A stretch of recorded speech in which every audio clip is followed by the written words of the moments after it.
Okay, welcome folks. This is going to be a tutorial for the population math quiz number 1 that we just finished up. So today we were given data on the United States for the year 2022, so just a couple years ago. And that tells us that we had an approximate population of 333 million people, and the total U.S. land area is 3.797 million square miles. So we want to calculate the average population density. So just remember the formula for population density is population over area. Okay, and that area could be square miles, square kilometers, whatever. In this case, it'll be square miles. So to show our work, we're going to show that we have 333 million people.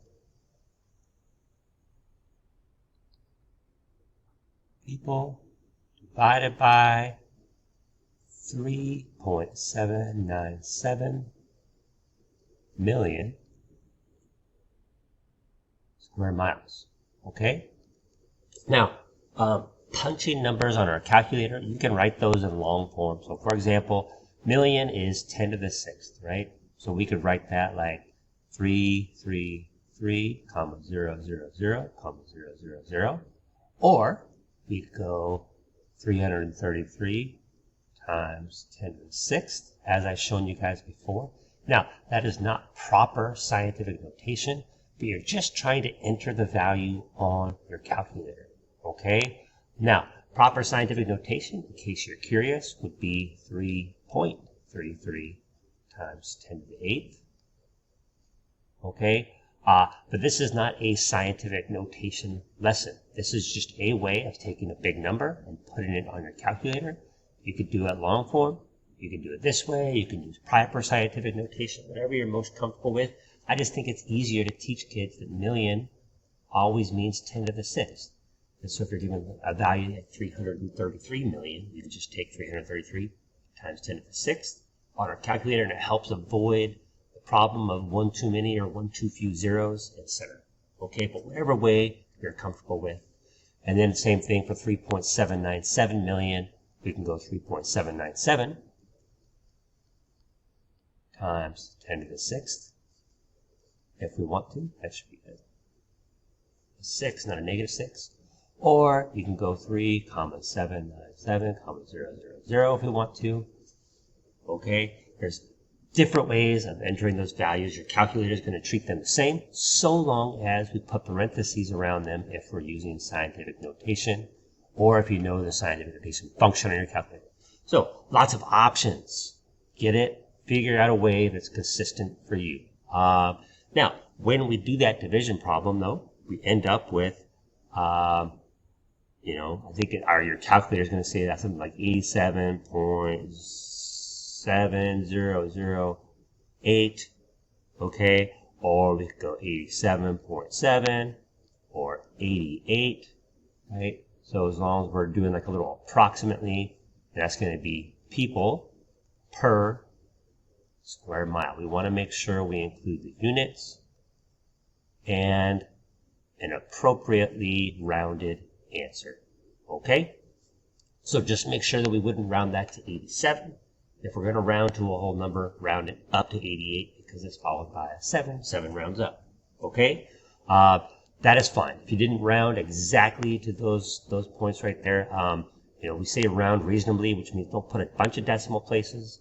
Pick a nice round number, put it approximately next to it. We're more concerned with whether you know how to solve it than we are with proper rounding. All right, let's go through a little faster now. We'll talk less about how to enter numbers on our calculator. So we have crude birth rate, which is just births over population, or remember we've been putting that as PO previously, times 1,000, because that's typically expressed as a rate per 1,000. So in this case, we're going to take 3,661,220 over 333 million. I'm going to put parentheses around that on my calculator. Okay, and then multiply that number by 1,000. And we're going to get something that says like 10.99 Okay, we could just round that to 11 births per 1,000. Okay, crude death rate is the same, except it's just deaths over the original population times 1,000. And that will give us 9.83, or we could just probably go about 9.8 deaths per 1,000. And you guys may be wondering why. So for example, on our first slide, we did 87.7 was an acceptable answer, and why here we're saying 9.8 is an acceptable answer. We can't have 0.7 people or 0.8 people. This is a rate per 1,000, so obviously that would get multiplied out by the numbers of thousands, whatever. Okay, for giving like an actual number of people, like a total number of people, of course we have to round that to a whole number, but we can express a rate as population density or births or deaths per thousand with decimals, because we're not actually talking about a physical number of people, we're talking about a rate per 1,000. So a decimal place is okay, but just don't take too many decimal places. Let's be reasonable. All right. Now, we're going to go to our next step, which is our overall growth rate. And I taught you guys, expressed over and over again, it's always best to just get the net sum of all of these. So remember, immigration and births are positive numbers. Emigration and deaths are negative numbers. We find, so we take these numbers, subtract immigrants, add births, subtract deaths, etc., and we should get an overall change of 1,398,515. Okay, so that is our change in our population. That is a positive number in this case to indicate a growing population. All right. So our growth rate, remember, is just going to be our change over the original population. So that looks like 1,398,515 over, and that'd be people, divided by 333 million people. So we get a rate of 0.0042. Okay? And that does not have any units attached to it.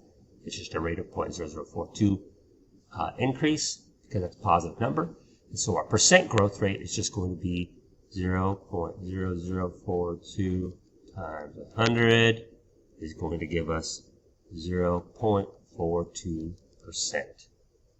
Okay? Again, no units attached to our growth rate or our percent rate. We do need to put the percent to indicate that it's being expressed as a percent, but there's no other units that need to be attached to that. Then we're going to take our two rates. Right? So I'm going to, at the top here, I'm going to write R equals 0.0042 and percent R equals 0.42%. Okay? So doubling time, remember, it's just our rule of 70. It's just 70 divided by percent R. So in this case, 70 divided by 0.42. And that's going to be equal to approximately, when we round, 167 years. And that years comes from the fact that our change up here, 0.0042, this is a per year value, because this was data taken over a year. Okay? So that is where that years comes from. And if that growth rate continues, what will the approximate population of the U.S. be in 2035? Now our starting data, let's go back, is from 2022.